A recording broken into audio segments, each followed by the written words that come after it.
Program activated.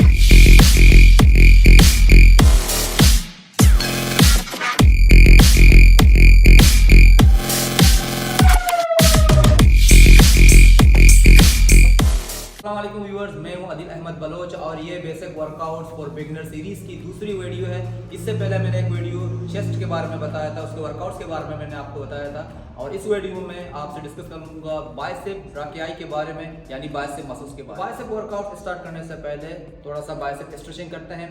तो आइए सबसे पहले स्टार्ट करते हैं बाइसेप स्ट्रेचिंग।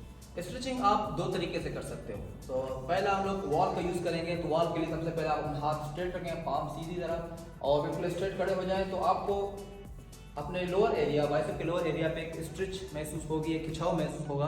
तो ये आपको 30 सेकंड्स के लिए इस तरह होल्ड करना है। फिर इसी तरीके से आपको अपना दूसरा हाथ भी दीवार के साथ लगानी है और 30 सेकंड तक इसको होल्ड करना है। अगर आप इसको नॉर्मली करना चाहते हो तो उसके लिए आप अपने दोनों हाथों को स्ट्रेट रखें, कलाई हल्का सा मोड़ लें और इसी तरीके से 30 सेकंड्स के लिए इसे होल्ड करें। तो आपको अपने बाइसेप के ऊपर खिंचाव महसूस हो, खासकर उसके लोअर एंड। स्ट्रेचिंग के बाद हम आते हैं बाइसेप वर्कआउट्स की तरफ। तो सबसे पहले बाइसेप वर्कआउट्स में आता है बाइसेप बारबेल कर्ल। चलो मैं आपको इसके बारे में बताता हूँ।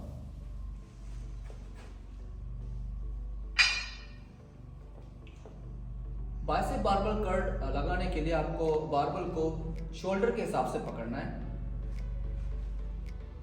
और इसको यानी बारबेल को आराम से ऊपर की तरफ लिफ्ट करना है, उठाना है। आपको महसूस होगा कि आपके हाथ बिल्कुल आपके शोल्डर के करीब है। फिर इसी तरीके से बारबेल को नीचे लाएं तो आपको स्ट्रेच फील होगा आपके बाइसेप पर। और कोशिश करें कि आपका बाइसेप आपके थाइस के करीब आ जाए।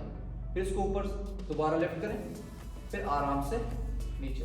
आप बाइसेप को बारबेल को लिफ्ट करें, फिर आराम से नीचे, फिर लिफ्ट करें, फिर नीचे। लगाते हुए आप ये ख्याल रखें कि आपका बाइसेप पूरा आगे भी ना हो और पीछे भी ना हो, बल्कि नॉर्मल कंडीशन में हो, जो उसका नेचुरल कंडीशन है।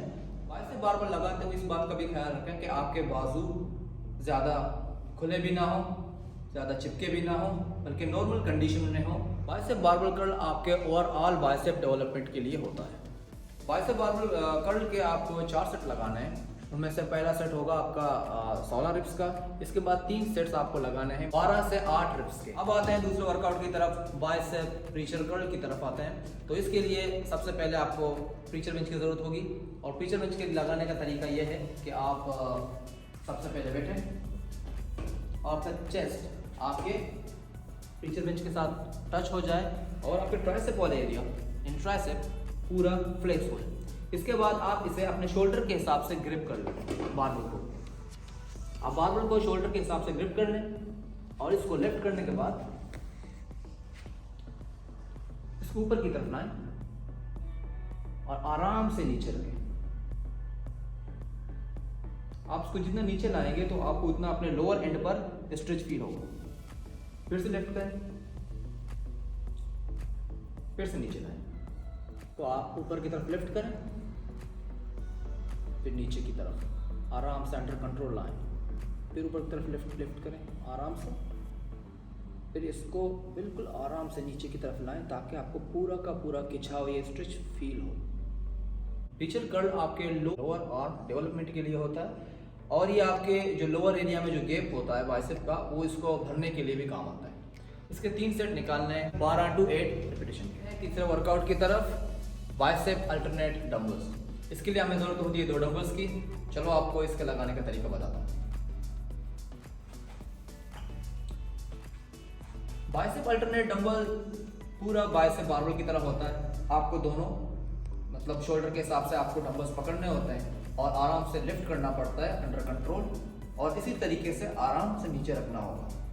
इसी तरीके से दूसरा आर्म का भी डंबल लिफ्ट करें, फिर आराम से नीचे रखें, फिर दूसरे आर्म से डंबल को लिफ्ट करें, फिर आराम से नीचे रखें। इसी तरीके से रिपीट करते रहें। बाइसेप अल्टरनेट डंबल्स बिल्कुल बाइसेप बारबेल की तरह होते हैं, पर इनमें से आपको एक फ़ायदा मिलता है। वो फ़ायदा ये है कि आपके आर्म को नेचुरल रेंज में चले जाते हैं, यानी फुल रेंज में, जितना उनका रेंज होता है उसी रेंज के हिसाब से जाते हैं। आपको 3 सेट निकालना है 12 से 8। फोर्थ वर्कआउट की तरफ हैमर कर्ल के। तो हैमर कर्ल के लगाने का तरीका आपको मैं बताता हूँ।